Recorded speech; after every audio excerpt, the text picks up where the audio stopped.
আজি আপোনালোকৰ মাজলৈ লৈ আহিছোঁ এখন লটাৰী খেলৰ টিকেট হয় আৰু এই খেলখন হৈছে যোৰহাটত আৰু আপোনালোকে যদি ল'ব বিচাৰে কোনোবাই ল'ব পাৰিব টিকেটৰ মূল্য হৈছে 100 টকা আৰু আপোনালোকৰ কাৰণে এইবিলাক গাড়ী অডি হওক এইবোৰ গাড়ী আপোনালোকৰ কাৰণে ৰখি আছে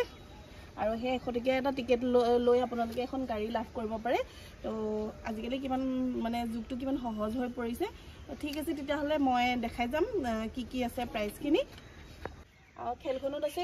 টোটেল 22টা প্ৰাইজ আৰু 22টা প্ৰাইজৰে 12খন আছে এয়া আপোনালোকে ধৰিব পাৰিছে 1 2 3 4 5 6 7 8 9 10 11 12 12খন আছে গাড়ী আৰু গাড়ীটো আছে আৰু প্লাছ আপোনালোকৰ মানে মনৰ আশা পূৰণ কৰিব পালে আপোনাৰ ৱাইফক হওক আপোনাৰ গাৰ্লফ্ৰেণ্ডক হয় দিব পাৰিব এয়া আছে এযোৰ পাটৰ কাপোৰ এযোৰ মুগাৰ মেখেলা চাদৰ তাৰপিছত আছে টিভি আছে তাৰপিছত ফ্ৰিজ আছে আইফোন আছে স্কুটি আছে বাইক আছে মানে ঢেৰ প্ৰাইজ আছে আৰু আপোনালোকে এটা টিকেট লোৱাৰ সেই কথা ঠিক আছে তেতিয়াহ'লে আপোনালোকে মোক যোগাযোগ কৰি আপোনালোকে টিকেটখিনি সংগ্ৰহ কৰিব বুলি আশা কৰিলোঁ খেলখন হৈছে আউনীআটী বিশ্ববিদ্যালয়ৰ সাহায্যাৰ্থে উপহাৰ কুপনৰ খেল আৰু খেলখনৰ তাৰিখ হৈছে 11 ফেব্ৰুৱাৰী বৰঙণি হৈছে 100 টকা খেলৰ স্থান হৈছে JDSA খেলপথাৰ যোৰহাট আৰু মানে বহুতখিনি আপোনালোকে ধৰিব পাৰিছে স্ক্ৰীনত বহুত গাড়ী আছে আৰু আপোনালোকে যদি মনৰ মানে পচন্দৰ এখন গাড়ী আজিলৈকে ল'ব পৰা নাই তেতিয়াহ'লে আপোনালোকে 100 টকীয়া এটা টিকেট মাত্ৰ সংগ্ৰহ কৰি এখন গাড়ী আপোনালোকে লাভ কৰিব পাৰে আৰু আপোনালোকৰ ভাগ্যটো থাকিব লাগিব তো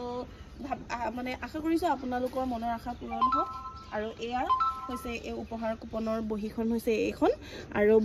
মানে যথেষ্টখিনি মোৰ ওচৰত কুপন আছে এয়া চাব পাৰিব আপোনালোকে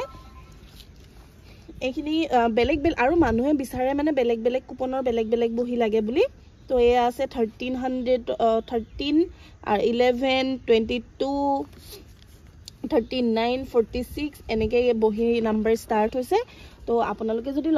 কোনোবাই ল'ব বিচাৰে মানে বহিয়ে হওক বা টিকটেই হওক সংগ্ৰহ কৰিব বিচাৰে তেতিয়াহ'লে আপোনালোকে স্ক্ৰীনত থকা কণ্টেক্ট নাম্বাৰকেইটাত যোগাযোগ কৰিলে মানে টিকেটসমূহ পাব আৰু আপোনালোকে যদি শিৱসাগৰৰ ভিতৰৰে হয় তেতিয়াহ'লে আপোনালোকে শিৱসাগৰৰ ভিতৰৰসকলে মোৰ পৰা ডাইৰেক্ট লৈ ল'ব পাৰিব মানে আৰু যিসকল মানে শিৱসাগৰৰ বাহিৰৰ হয় তেওঁলোকে মানে মই টিকেটখিনি হোৱাটছআপত পঠাই দিম আৰু সেইখিনি আচলতে ফাৰ্ষ্ট টাইম হোৱাটছআপত পঠাম তাৰপিছত আপোনালোকক কুৰিয়াৰ কৰি পঠিওৱা হ'ব তো আপোনালোকৰ এখন সপোনৰ গাড়ী ল'বৰ কাৰণে টিকটটো সংগ্ৰহ কৰিব লাগিব ঠিক আছে তেতিয়াহ'লে স্ক্ৰীনত থকা নাম্বাৰত আপোনালোকে যোগাযোগ কৰিব বুলি আশা কৰিলোঁ